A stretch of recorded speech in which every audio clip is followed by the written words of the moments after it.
ओं सर्वमंगलमंगल्ये शिवे सर्वार्थसाधिके शरण्ये त्र्यंबके गौरी नारायणी नमस्तुते।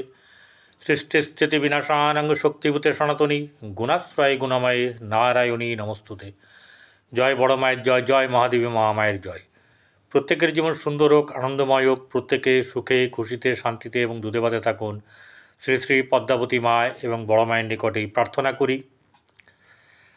আপনারা দেখছেন জ্যোতিষাচার্য পরিতোষদের এই চ্যানেল, যেখানে শুধুমাত্র গোচর সম্পর্কে বিচার করে বলা হয়, যেখানে কোনো ধরনের কারোর জন্মকুণ্ডল নিয়ে বিচার করা হয় না। তাই কেউ বলবেন না আমার সঙ্গে মিলল না, কারণ হচ্ছে গিয়ে এই চন্দ্র ছাড়া আরও যে গ্রহগুলো আছে সেই গ্রহগুলোর পজিশন সবার এক নয়, এবং বর্তমান সময়ে যে পজিশনে আছে সেই পজিশনে সেই নক্ষত্রে বা ডিগ্রিতেও কিন্তু কারণ নেই। তাই এইসব নিয়ে কিন্তু মাথা ব্যথা না করে শুনবেন ভালো করে কি বলতে চাইছি, এবং মেলাবেন কি করে তাও বলে দেব। প্রথমেই বলে দিচ্ছি মেলাবেন কি করে। আজকে যা নিয়ে বলবো সেটা আগে বলে দিই। আজকের এই ভিডিওর উদ্দেশ্য না জানালে নয়। প্রথম কথা হচ্ছে যে মিথুন রাশির জাতক জাতিকাদের এই যে শনি ট্রানজিট করলো, আপনার সিংহ রাশি থেকে কন্যা রাশিতে গেছে, এবং মীন রাশিতে শনি বক্রী হয়ে গেছে। সমসপ্তম মানে বা সংসপ্তক যোগ। এই যোগের ফলে আপনার এই সময়টা যেটা থাকবে, ভালো মন্দ কী বিষয়ে ভালো হতে পারে, কিসে আপনাকে থাকতে হবে, সচেতন থাকতে হবে, এই সব ব্যাপারগুলো কিন্তু আপনাকে কী করতে হবে, বুঝতে হবে। আপনার জন্মকুণ্ডলী বার করবেন, সেখানে দেখবেন আমি যেভাবে বলছি যে প্রথমত হচ্ছে যে আপনার জন্মকুণ্ডলীতে মানে শনি এবং মঙ্গল কোথায় আছে কিন্তু আমার জানা নেই। তাই গুরুত্ব সহকারে যদি বোঝার চেষ্টা করেন, আপনার যদি কোনো কিছু খারাপ থাকে, অসুবিধা থাকে, সেগুলো জানতে পারবেন এবং কাজ করতে পারবেন, এটুকু বলতে পারি। কিন্তু দেখবেন, এটা আমার বক্তব্য। আর যারা সাবস্ক্রাইব করেননি এখনও, তারা সাবস্ক্রাইব করে পাশে থাকা বেল আইকনে ক্লিক করে অল বটনে প্রেস করবেন। এবং আপনাদের জ্ঞাতার্থে জানাই, যারা ভিডিও দেখছেন তাদের মধ্যে যাদের জন্মকুণ্ডলী খারাপ অবশ্যই করে বা আছে, ভালো যাদের আছে, যাদের খারাপ আছে তারা দেখাবেন, কিন্তু আমাকে নয়। ভালো যদি আপনার মন চায়, ভালো ভালো জ্যোতিষী কিন্তু তারা টিভি চ্যানেলে দেখতে পাবেন, আপনার সোশ্যাল মিডিয়ায় দেখতে পাবেন, পেপারেও দেখতে পাবেন, নিউজ পেপারেও। যেখানে খুশি স্বনামধন্য বিখ্যাত ভালো ভালো জ্যোতিষী কিন্তু বহু আছেন। তাদেরকে দেখিয়ে আপনি আপনার কী করবেন, পরামর্শ নেবেন আপনার জন্মকুণ্ডলী অনুযায়ী। আমি চাই আপনি ভালো থাকুন, এটা হচ্ছে আমার কাছে ব্যাপার। আমার কাছে আসতে হবে তার কোনো মানে নেই। বহু জ্যোতিষী আছে, আপনার বাড়ির কাছেও আছে, পাশেও আছে, আপনার বন্ধুবান্ধব আত্মীয় স্বজনের মধ্যেও আছে, দেখবেন। এখন ঘটনা হচ্ছে যে এই মঙ্গল এবং শনি দুটি কিন্তু বিরুদ্ধ গ্রহ, আবার দুটিই কিন্তু হচ্ছে গিয়ে তাৎকালিক শত্রু গ্রহ। ঠিক আছে, তাৎকালিক শত্রু গ্রহ হলেই যে একই সঙ্গে তাদের মিল থাকবে তার কোনো মানে নেই, বোঝা গেল। কারণ তাৎকালিক অশুভ গ্রহর মধ্যে আছে রবি, মঙ্গল, শনি, রাহু, কেতু। রবির সঙ্গে মঙ্গলের পড়বে, মঙ্গলের সঙ্গে রবির পড়বে, কিন্তু শনির বা রাহু বা কেতুর সঙ্গে না রবি না মঙ্গলের পড়বে। ঠিক আছে, এইরকম ব্যাপার। তো মঙ্গল যখন আছে, মঙ্গলকে নিয়ে আমরা আগে ডিসকাস করি, একটু আলোচনা করি। মঙ্গল হচ্ছে গিয়ে অগ্নিকারক গ্রহ, এনার্জেটিক গ্রহ। মঙ্গলের মধ্যে প্রচুর এনার্জি আছে। একটা সৈনিককে দেখে বোঝা যাচ্ছে সবসময় একদম তরতাজা আছে। এই একদম খেতে বসেও যদি তাকে এখন যদি সাইরেন বাজে বা হুইসেল বাজে, সঙ্গে সঙ্গে শুধু হাতটা ধুতে যতক্ষণ, একদম বি রেডি, এরকম ব্যাপার। তাই তৎক্ষণাৎ সিদ্ধান্ত, ডু অর ডাই মেন্টালিটি, কর্তব্যপরায়ণ, ঠিক আছে, যে কোনো কাজে পিছিয়ে না আসা, চ্যালেঞ্জ করে কাজ করা। তাহলে এই মঙ্গল, দেখুন মঙ্গল হচ্ছে গিয়ে একটা সাহসের কারক গ্রহ, মঙ্গল হচ্ছে ভাতৃর কারক গ্রহ। এবার যে পজিশনে আপনার জন্মকুণ্ডলীর মানে রাশি থেকে লগ্ন থেকে যেভাবে মঙ্গল থাকবে, সেই ভাবটা হচ্ছে প্রধান। যেমন দ্বিতীয় ভাবে থাকলে কী ভাব? ধনভাব, আত্মীয় পরিবার ইত্যাদি, মানে অর্থ, এসব ব্যাপার তো থাকবেই। লগ্নে থাকলে কি দেহভাব, তৃতীয় থাকলে ভাতৃভাব, চতুর্থ থাকলে সুখ, বন্ধু বান্ধব, মাতা, মন, মানসিকতা, এরকম ধরনের। তো এই মিথুন রাশির পক্ষে মঙ্গল কি শুভকারক গ্রহ? মঙ্গল হচ্ছে গিয়ে ষষ্ঠ ভাবের অধিপতি এবং একাদশ ভাবের অধিপতি। তাহলে এখানে একটা বলি, অনেকেই আমরা বলি মঙ্গল মিথুন রাশির জন্যে মোটেও ভালো নয়। আমি থোড়া হাটকে বিচার করি। ভালো লাগতে পারে, ভালো লাগলে লাইক করবেন, যুক্তি দিয়ে বলবো। ষষ্ঠ ভাব রোগ, ঋণ, শত্রু। ওকে, ঠিক আছে, সবারই ষষ্ঠ ভাব রোগ, ঋণ, শত্রু, সেই ভাবের কারক মঙ্গল। আর একাদশ ভাব, এই মীন লগ্ন বা মীন রাশি থেকে একাদশ মানে মেষ, সেটা হচ্ছে যে লাভ, সাফল্য, লিকুইড মানি, এরকম ধরনের বহু কিছু, যার জীবনে সাকসেস সাফল্য আসবে, সেটা কিন্তু একাদশ। তা ষষ্ঠকে আমরা বেশিরভাগ বলে থাকি রোগ, ঋণ, শত্রুটি একদম বলে দিয়ে শেষ করে দিলাম। বাট এখানেও একটা কথা আছে, প্রতিষ্ঠার জায়গা হচ্ছে ষষ্ঠ। চাকরি পাবে কি না, একদম কর্ম পাবে কি না, কর্মের প্রতিষ্ঠা লাভ হবে কি না, নির্ভর করবে কিন্তু দশমের ওপর নয়, প্রথমে নির্ভর করবে ষষ্ঠের ওপরে। রুলিংস অনেক কিছু আছে, ঠিক আছে। যদি একটি ছেলে মানুষকে চাকরি পেতে হয় 2, 6, 10, 11, 2 হচ্ছে ধনভাব, 6 হচ্ছে প্রতিষ্ঠার জায়গা, 10 হচ্ছে গিয়ে কর্মের জায়গা, একাদশ হচ্ছে গিয়ে সাফল্যের জায়গা, দ্যাট ইজ ফাইনাল। এছাড়াও হয়।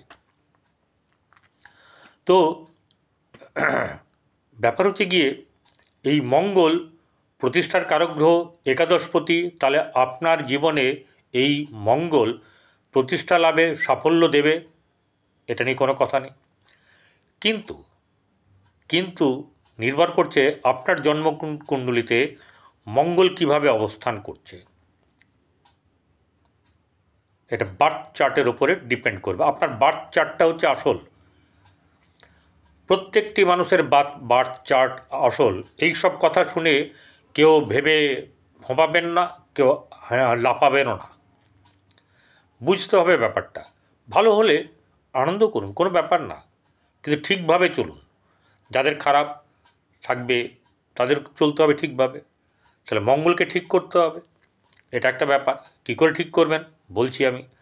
তাহলে মঙ্গল হচ্ছে গিয়ে অ্যাকচুয়াল একটা হচ্ছে গিয়ে এনার্জি কারক গ্রহ। এই এনার্জি যদি ঠিক থাকে তাহলে আপনি সব কাজে একদম ধুন্ধুমার কাণ্ড বাঁধিয়ে দেবেন। ওকে, এবারে চলে আসবো হচ্ছে গিয়ে মঙ্গল আপনার বর্তমান সময়ে গোচরে কোথায় আছে, মানে ট্রানজিট কোথায় করেছে। সিংহ রাশি থেকে কন্যা রাশি।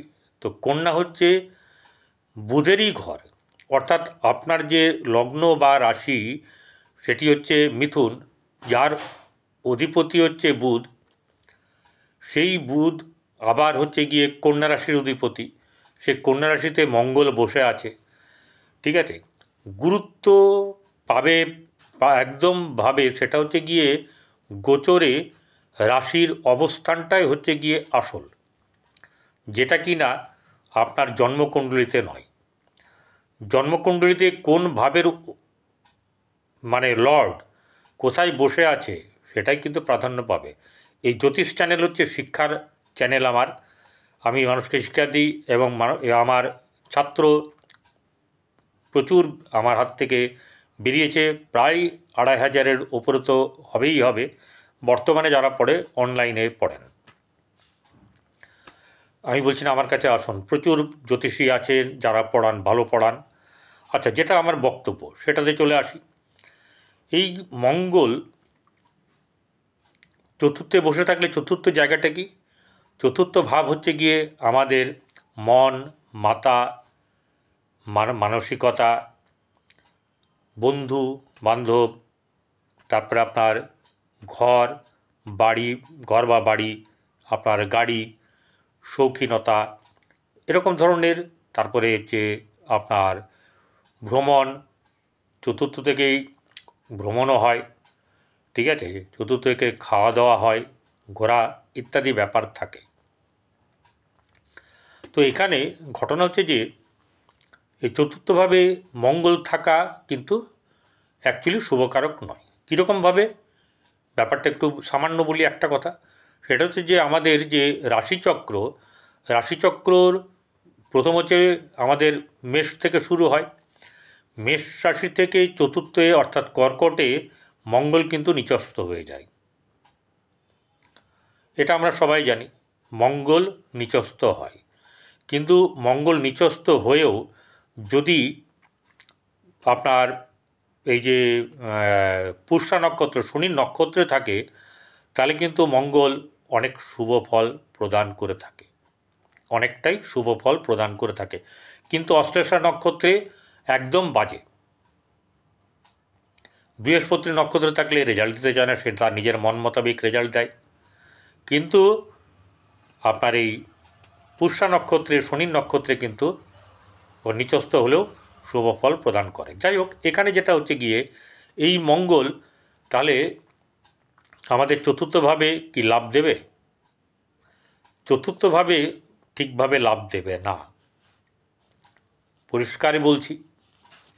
চতুর্থভাবে মঙ্গল থাকলে নানা রকমভাবে মানসিক দিক থেকে আপনার ঠিক থাকবে না। ক্রোধ, গৃহে আপনার অশান্তি, মানে বাস্তুটা কোনো না কোনোভাবে খারাপ হয়ে যাবে, কোনো কারণে, কারোর দ্বারা। ক্লিয়ার? এবারে কথা হচ্ছে যে এই যে মঙ্গল, সে কি তার দৃষ্টির দ্বারা কোনো কিছু করতে পারে ভালো খারাপ? হ্যাঁ, দৃষ্টি যদি দেয় তাহলে হচ্ছে গিয়ে সপ্তমে দৃষ্টি দেবে। সপ্তমে দৃষ্টি দিলে সেখানে আগের থেকে বৃহস্পতি এবং শনি দৃষ্টি দিয়ে আছে। তাহলে মঙ্গল দৃষ্টি দিলে এখানে কি হবে? বৃহস্পতির ঘরে দৃষ্টি দিলে তার কিন্তু কোনো খারাপের ব্যাপার হবে না। অর্থাৎ 7th হাউসে দৃষ্টি দেওয়াতে একটু হেরফের হবে, যেটা যে স্পাউসের একটু মাথা গরম কিন্তু হবে, হট করে রেগে যাওয়া, এই ব্যাপারটা হবে। এছাড়া কিন্তু সবসময় রাখবে এরম ব্যাপারটা নয়। এছাড়া ব্যবসাজনিত ব্যাপারে আপনার সিদ্ধান্তের জায়গাতে কিন্তু ভালো মতন সিদ্ধান্ত নিতে পারবে এবং উন্নতিও হবে। কারণ মঙ্গল হচ্ছে এনার্জি কারক গ্রহ, তার মধ্যে সবসময় একটা কর্ম করার ভাব থাকবে। শনির দৃষ্টি আছে, বৃহস্পতির দৃষ্টি আছে, তাহলে তার মধ্যে একটা এনার্জি লেভেলই থাকবে আলাদা। কিন্তু এখানে একটা ব্যাপার যে এখানে বলছে ঠিক, কিন্তু শনি আপনার খারাপ, মঙ্গল খারাপ, তাহলে কিন্তু সেই সুবিধাটা তত প্রাপ্তি হবে না। যার জন্মকুণ্ডলিতে এই মঙ্গল এবং শনি ভালো আছে, তার রেজাল্টটা কিন্তু অনেক ভালো হবে। এবারে আর কোথায় দৃষ্টি আছে? আর দৃষ্টি আছে একদম একাদশে আর দশম এবং একাদশে দৃষ্টি আছে। তার জন্য এরা কর্মের ব্যাপারে এই রাশির জাতক জাতিকাদের কর্মলাভ হওয়ার সম্ভাবনা থাকবে এবং শৃঙ্খলাপরায়ণ এমন জায়গাতে কিন্তু কর্মের যোগ হওয়ার সম্ভাবনা থাকবে। চলে আসবে শনির ব্যাপারে। শনি তো বক্রী হয়ে আছে। শনি বক্রী হয়ে থাকলে কি খুব বেশি ফল দেয়? মানে একদম, মানে কি বলবো, স্ট্রং? অনেককেই দেখতে পাবেন যে কোনো কোনো মত আছে, এবং হিন্দি বলের এই মতটা কিন্তু বেশ জোরালো আছে, যে শনি বা কোনো গ্রহ যখন বক্রী হয়ে যায় তার ফোর্স অনেক বেশি হয়ে যায়। কারণ হচ্ছে গিয়ে সে যখন খুব স্পিডে মানে ছোটে, এবং যখন মানে রবি থেকে একটা পজিশনে বেরিয়ে যেতে চায়, সেখানে যখন সে ধাক্কা খায় এবং রেট্রোগেট হয়ে যায়, ঠিক আছে, সে ওর বেশি স্পিডে আর ওখান থেকে যেতে পারছে না, তো বাউন্স খাওয়ার যে ব্যাপারটা, সেটা নাকি প্রত্যাঘাতটা অনেক বেশি হয়, তাতে কারোর ভালোও হয়, তাতে কারোর খারাপও হয়। এটা হচ্ছে একটা যুক্তি।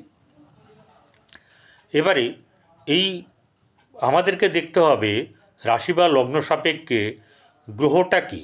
গ্রহ হচ্ছে তাৎকালিক শত্রু গ্রহ। তো তাৎকালিক শত্রু গ্রহ, ঠিক আছে, তারা কি হয়, লগ্ন বা রাশি সাপেক্ষে তৃতীয় মানে হচ্ছে গিয়ে আপনার এই মঙ্গল যখন এখানে ছিল ততক্ষণ ভালো ছিল অনেকটাই রবির ঘরে, তাহলে মঙ্গল এখানে শুভ নয়। 3, 6 হচ্ছে গিয়ে আপনার এই মঙ্গলেরই ঘর, সেটা হচ্ছে বৃশ্চিক। এবারে 10 এবং 11, 10 এবং 11 হচ্ছে গিয়ে 10 হচ্ছে আপনার মীন রাশি, যেখানে শনি বসে আছে কর্মস্থানে, আর মেষ হচ্ছে আপনার একাদশ, যেখানে মঙ্গলের দৃষ্টিও আছে, মঙ্গলের ঘর। তাহলে এই জায়গাগুলোতে কিন্তু আপনার বেনিফিট আছে। শনি হচ্ছে গিয়ে দশমপতি একাদশে বসে আছে, কিন্তু এই শনির হচ্ছে গিয়ে অষ্টমপতিও, ঠিক আছে, দশমে বসে, নবমপতি হয়ে দশমে বসে, তাহলে অষ্টমপতি হিসাবে কিন্তু মারক। কিন্তু এখানে এইসব চলবে না, এটা বোঝানোর জন্য বললাম, যেভাবে বসে থাকবে সেই ভাবের ফলটা সে দেবে। অর্থাৎ এখানে কর্মস্থানের ফল শনি কিন্তু দেবে। এবং এই শনি দৃষ্টি দিয়ে আছে কোথায় সেটা আমরা দেখব। তো দশমভাবে কর্মের জায়গাটা কিন্তু পোক্ত জায়গা হচ্ছে, কারণ মঙ্গলের দৃষ্টিও এখানে আছে। শনি হচ্ছে কি করে, দেরিতে দেওয়ার চেষ্টা করে। এই মঙ্গল দৃষ্টি দেওয়ার কারণের জন্য অনেকের চাকরি বেশ অনেক আগেই হয়ে যাবে। এবারে কি হচ্ছে, শনি তৃতীয় দৃষ্টি মারাত্মক সেটা হচ্ছে গিয়ে আপনার পড়ছে দ্বাদশে। এই দ্বাদশে যখনই পড়বে তখন আপনার খরচ খরচা, মন মানসিকতা, ক্রোধ, মাঝে মাঝে হতাশা, এইসব ব্যাপারগুলো কিন্তু আসবে। ঘুম না হওয়া, মাঝে মাঝে ঘুম ভেঙে যাওয়া, এইসব ব্যাপারগুলো কিন্তু হবে, ইত্যাদি ইত্যাদি। এরপরে আসছে একদম চতুর্থে শনির দৃষ্টি আছে মঙ্গলের ওপরে। তো শনির দৃষ্টি কিন্তু শুভ কারক নয়, শনির দৃষ্টিকে শুভ বলে ধরা হয়নি জ্যোতিষ মতে। তাহলে চতুর্থভাবে আপনার মন মানসিকতার প্রতি একটা চাপ সৃষ্টি হওয়া, এই ব্যাপারটা কিন্তু হবে। কিন্তু এখানে যেহেতু মঙ্গল আছে, এনার্জি কারক গ্রহ আছে, এইখানে একটা টক্কর হবে। কীরকম, মঙ্গল হচ্ছে গিয়ে তাপগ্রহ, শনি হচ্ছে গিয়ে একদম ঠান্ডা। শনির যে বলয়, শনির যে গ্রহ পুরো ঠান্ডা, সেই ঠান্ডা জায়গাতে আপনার যখনই মঙ্গলের দৃষ্টি যাবে তখন কি হবে, তখন বরফ গলবে। আবার শনি যখন মঙ্গলকে দৃষ্টি দেবে, একটা বায়ুকারক গ্রহ, মঙ্গল এখানে অগ্নিকারক, হাওয়া দেবে, ঠিক আছে, অগ্নিকে আরও বেশি করে উঠিয়ে দেবে, আবার মাঝে মাঝে ঠান্ডাও করে দেবে। এই জায়গাতে এরকম নরম গরম ব্যাপারটা কিন্তু চলবে, অর্থাৎ খুব খারাপ কিন্তু এখানে হয়ে যাবে এমন ব্যাপার নয়, কিন্তু তবুও তাদের মনটাকে ঠিকঠাক রাখতে হবে, ঠিক আছে। আর কোথায় দশম ভাব কর্মস্থানে দৃষ্টি আছে, এই আপনার সপ্তম স্থানে দৃষ্টি দেওয়াতে সপ্তমের ভাবকে কিছুটা হলেও হ্রাস করবে, অর্থাৎ বৈবাহিক জীবনে কিছু না কিছু সমস্যা তৈরি করবে। কিন্তু বৃহস্পতির যেহেতু দৃষ্টি এখানে আছে, অর্থাৎ আমি বৃহস্পতি নিয়ে কিছু বলছি না, তবে চাপ অতটা খারাপের ব্যাপার থাকবে না। এরপরে কথা হচ্ছে যে এই মঙ্গল তাহলে আমরা কি করব? আমরা যেটা করব সেটা হচ্ছে যে যদি হনুমান বা এরকম ধরনের পাই, ঠিক আছে, তাহলে তাদেরকে গুড় রুটি খাওয়ানো। গুড় তো খাওয়ানোই উচিত, মিষ্টি দ্রব্য। গুড় হচ্ছে তার মানে তিলের সবচেয়ে ভালো, খাওয়াতে পারলেই ভালো। প্রতিদিন লাগাতার 43 দিন হলে তো আরও ভালো। যা করবেন লাগাতার করতে হবে। আর কি করবেন?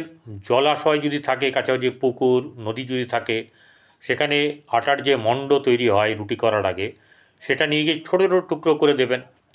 বা কোনো দিন আপনি একটা দুটো বোঁদের লাড্ডু নিয়ে গিয়ে সেটা টুকরো টুকরো করে দিলেন।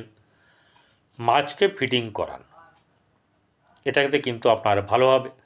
জলে বাতাসা প্রবাহিত করুন, হনুমান চালিসা পড়ুন, হনুমান মন্দিরে গিয়ে পড়ুন, এবং হনুমানজির পায়ে যে সিঁদুরটা থাকে সেই সিঁদুর নিয়ে এসে কপালে টিক দিন।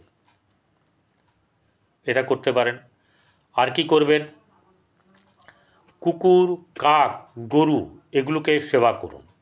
এগুলো সেবা দিলে কিন্তু আপনার ভালো হবে। আর যারা খেতে পায় না, একবেলা খায় বা খেতে পায় না এরকম ধরনের, তাদেরকে সেবা করুন, ভালো হবে। নমস্কার।